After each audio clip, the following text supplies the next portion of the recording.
Hi, my name is Diane Madsen, and I am an amateur birder. I'm retired, so I have a lot of time to get out and search out the birds. And I've been a birder since I was a kid. My parents introduced me to it, and it's turned out to be such a rewarding hobby that I just love it. I go out 5-6 times a week, not so much in the wintertime, especially here in Minnesota. But it's just a wonderful, wonderful hobby. And it's the perfect thing to do during the pandemic too, because you can go out by yourself, you can stay away from people, and it's enjoyable, and you get exercise, and it's just a great thing. For me, bird watching is kind of the thrill of the hunt. Looking for a bird, trying to identify it, and to see a bird for the first time is very exciting, at least to me. But there are birders who go out and with their binoculars and they count the numbers and types of birds that they see.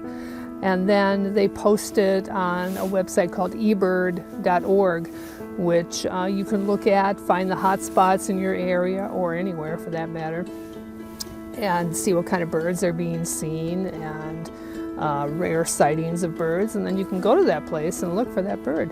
So that's a good tool to use. There's a lot of places in Bloomington, right here, Highland Park right down the road, down by the river, the Minnesota Valley National Wildlife Refuge is wonderful. Those are all sorts of stuff down there.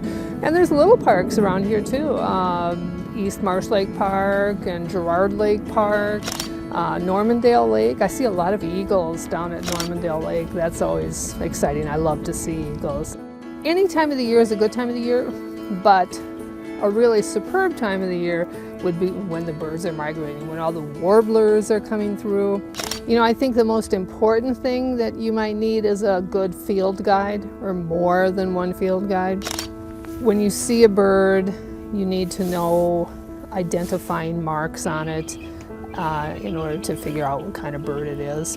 There's also, you can get recordings of bird song so that you can identify birds when you hear them, and then you can go looking for them.